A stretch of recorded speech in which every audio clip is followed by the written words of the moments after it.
Iran ফিলিস্তিন ইসরায়েলে হামলা করলো, বাঙালি খুশি কোন সুখে? আমি এটাই তামসাটা বুঝলাম, মানে বাঙালির সুখটা কোথায়? সে কেন খুশি বাঙালি? ইরানের যে হামলা করার পিছনে কি কারণ এটা যে হচ্ছে ফিলিস্তিনের উপর যে হামলা বর্বরতা এটা বন্ধ হয়ে যাবে, কিংবা ইরান ফিলিস্তিনের উপর হামলা করার মধ্য দিয়ে কি ফিলিস্তিনের উপর যে এখন ইসরায়েলের জান্তাদের যে নির্মম হত্যাযজ্ঞ সেটা থেমে যাবে? এমন কিছুই তো ঘটবে না। বা এই কারণে কি ইরান হামলা করতেছে যে ফিলিস্তিনের উপর ইসরায়েল হামলা করছে সেই প্রতিশোধ স্বরূপ? এরকম কিছুই তো করছে না, তাইলে বাঙালি খুশি কি নিয়ে? ইন্টারেস্টিং ব্যাপার। বাঙালির খুশির ধরন দেখে মনে হয় না যে পাগলের সুখ মনে মনে, ব্যাপারটা এরকম। অর্থাৎ নিজে কিছু জানে না, বুঝে না, আননেসেসারি খুশি। বা ইরান যে হামলা করেছে এটার সাথে ফিলিস্তিনে যে ইসরায়েলি বর্বর হামলা এবং সেটা যে গাজাতে যে ফিলিস্তিনি সেনাবাহিনীর বর্বরতা সেটা বন্ধ হওয়ার কারণে নয়, বা সেটা বন্ধ করার উদ্দেশ্যও নয়। এখানে সম্পূর্ণ আছে একটা ভৌগোলিক রাজনৈতিক হিসেব নিকেশ, আর একটা হচ্ছে অর্থনৈতিক বিষয়। এখন ধরুন এখানে যুদ্ধ লাগলে কারা লাভবান হয়, প্রথমে এটা দেখতে হয়। যুদ্ধ লাগলে লাভবান কারা হয়? যেমন লেলিন বলছে সাম্রাজ্যবাদের যে একটা দিক, সাম্রাজ্যবাদ থাকলে কি হবে, সেই সাম্রাজ্যবাদ থাকলে উনি বলছে যুদ্ধ লাগবে, এবং অনিবার্যভাবে যুদ্ধটা লাগবে। কারণ সাম্রাজ্যবাদ টিকেই থাকে যুদ্ধের মধ্য দিয়ে। যুদ্ধে সে অস্ত্র সরবরাহ করে, যুদ্ধে সে বিভিন্ন অঞ্চল দখল করে, যুদ্ধে সম্পদ নিয়ে যায়। এখন তো আরও সহজ আছে, যুদ্ধ আসলে ডলারের দাম বাড়িয়ে দেয়। এই নানাভাবে সাম্রাজ্যবাদী শক্তি হচ্ছে মানে তার সম্পদটাকে কয়েক গুণ বাড়িয়ে নেওয়ার জন্য যুদ্ধ লাগায়।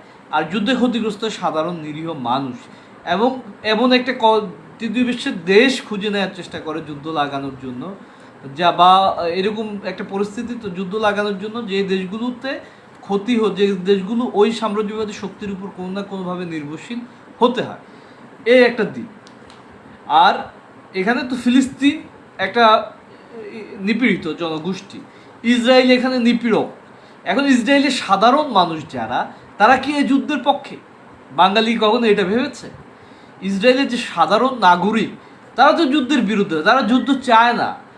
তারা যুদ্ধ বন্ধের দাবিতে সমাবেশ করেছে, বিভিন্ন সময় বিক্ষোভ করেছে, যারা জাতিসংঘের সদর দপ্তরের সামনে বিক্ষোভ করেছে। ইসরায়েলের যে মানুষ আমেরিকাতে থাকে সেখানেও তারা হোয়াইট হাউসের সামনে বিক্ষোভ করেছে যাতে যুদ্ধ বন্ধ হয়। কারণ যুদ্ধ কোনো পক্ষকে আসলে শান্তিতে রাখে না। এই যুদ্ধের অর্থের যোগান দেওয়ার জন্য ইসরায়েল তার দেশের মানুষের জীবনযাত্রার ব্যয় বাড়িয়ে দিয়েছে না, তো এবং সেটাকে সে দেখানোর চেষ্টা, পজিটিভলি ওখানেও দেখানোর চেষ্টা করছে। ফলে একটা বড় অংশের মানুষ হচ্ছে ইসরায়েলের, যারা হচ্ছে যুদ্ধের বিরুদ্ধে। এখন বলতে পারেন ইসরায়েল ইহুদি, এর ট্যাগ দিয়ে আমরা বাঙালি মুসলমান হয়তো বিরোধিতা করতে পারে, কিন্তু ইহুদিদের যে বড় অংশটা বিরোধিতা করছে, এবং ইসরায়েলি সেনাদের মধ্যে একটা বড় অংশ যে মুসলমান আছে, তার কি হবে? সে আলোচনাটা কে করবে? এই আলোচনাটা হচ্ছে আনছেন। ফলে যুদ্ধে বিবেচনা থাকে প্রতিপক্ষকে ঘায়েল করা। সেখানে কি হিন্দু মুসলিম নরনারী এটা জরুরি নয়, শিশু বিদ্যুৎ জরুরি নয়, ডাক্তার নার্স জরুরি নয়। সেই জায়গা থেকে ইসরায়েল যে হামলাটা করছে এখন ফিলিস্তিনের উপর, সেই বিবেচনাটা করতেছে। আর এতে সবচেয়ে বেশি লাভবান হচ্ছে মার্কিন যুক্তরাষ্ট্র। আর এইটা একটা দিক, বা ন্যাটোকে সে কাজে লাগিয়ে এইগুলো করছে। এখন ইরান কেন হামলা করলো তাহলে?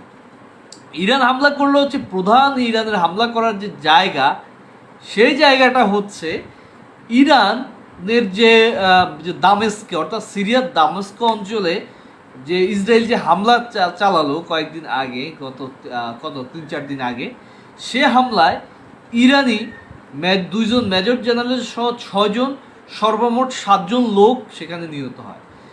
এই ঘটনায় কেন্দ্র করে যে স্নায়ুবিক উত্তেজনা ইরান আর ইসরায়েলের মধ্যে বিরাজমান, সেটাকে মোকাবেলা করার জন্য অথবা সেটার প্রতিশোধ স্বরূপ ইরান একটা হামলা চালিয়েছে। এখন এই হামলার নানা রকম সমীকরণ আছে, নানা রকম পক্ষে বিপক্ষে মত আছে।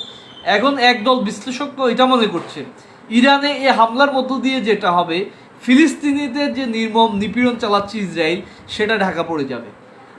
এবং পশ্চিমারা অর্থাৎ আমেরিকা এইটাকে পুঁজি করে ইসরায়েলের পক্ষে এসব পশ্চিমা মিত্রদেরকে একত্রিত সংঘবদ্ধ করার একটা চেষ্টা করবে, তাদেরকে বুঝাবে দেখো তোমাদের এখন ইসরায়েলের পাশে থাকা উচিত। এতে নেতানিয়াহু এবং হচ্ছে যে ইসরায়েল স্বশাসক তারা একটা সুবিধাজনক জায়গায় চলে যাচ্ছে, এটা মনে করছে একদম।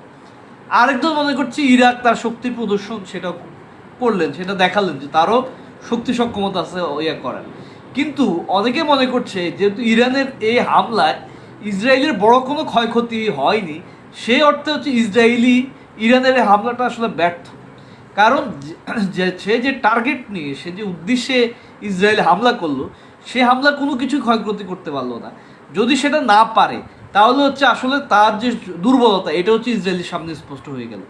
তা এই কারণে হচ্ছে অনেকেই মনে করছেন যে ইরানের এই হামলাটা সঠিক হয়নি, ঠিক হয়নি, আর এটা বরঞ্চ ফিলিস্তিনের উপর নিপীড়নটাকে আড়াল করে দিয়েছে। এখন বিশ্ব কতটুকু ভালো মন্দ সেই জায়গাটার মধ্যে এটা দাঁড়িয়ে গেছে। তো এই হচ্ছে বিষয়।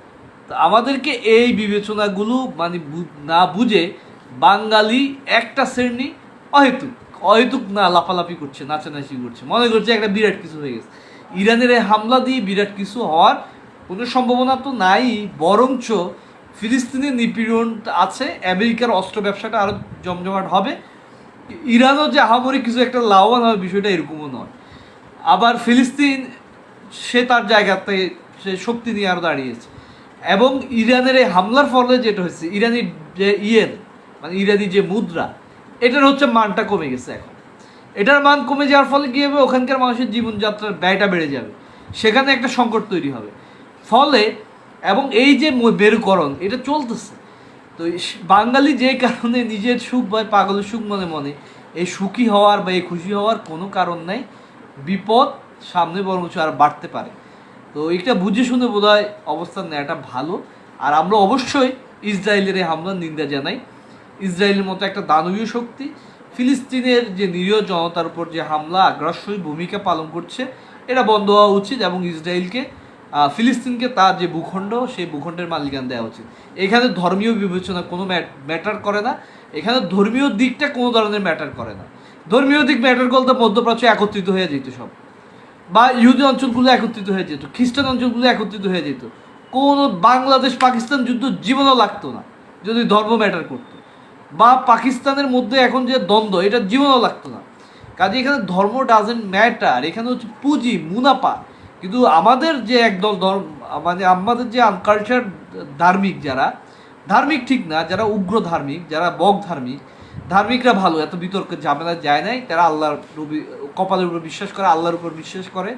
তো সেটা যা কিছু ভালো মন্দ তার তকদিরে বিশ্বাস করে, ফলে এরাই যায়, ঝামেলায় যায় না। কিন্তু যারা বক ধার্মিক তারা এই প্রচারটা দিতে চায় যে ইরানের হামলায় কোনো একটা লাভবান হচ্ছে ফিলিস্তিন।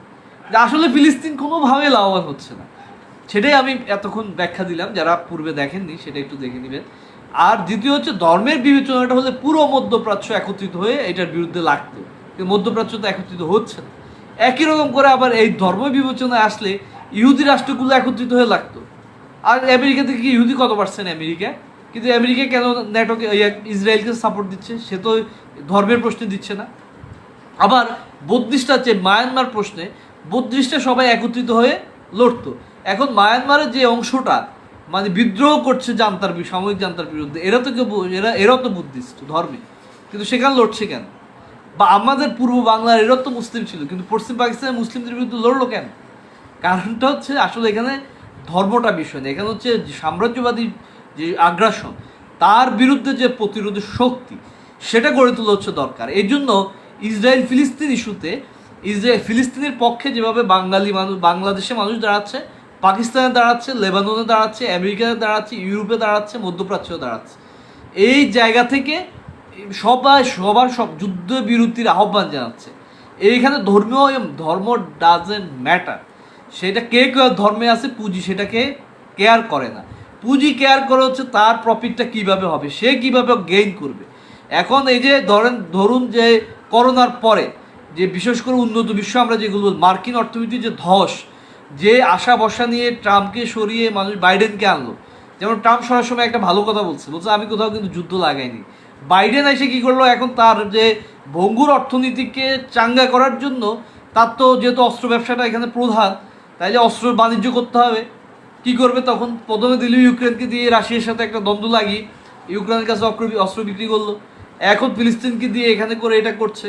এভাবে যেখানে যার সাথে যেভাবে পারছে একটা দ্বন্দ্ব তৈরি করে অস্ত্র বিক্রিকে অবারিত করছে। ফলে এই বিষয়টা আমাদের বোঝা দরকার। না বুঝে ধর্মীয় সিম্প্যাথি সেন্টিমেন্ট দিয়ে, ধর্মীয় আবেগ দিয়ে যতদিন আমরা বুঝবো ততদিন আমরা ভুলে বুঝতে থাকবো। এই ভুল থেকে আমাদেরকে পরিত্রাণ হওয়া দরকার। বাঙালি অহেতুক মনে মনে যে সুখ হওয়া, মানে আনন্দিত হওয়ার কোনো উপায় নাই। ধন্যবাদ সকলকে।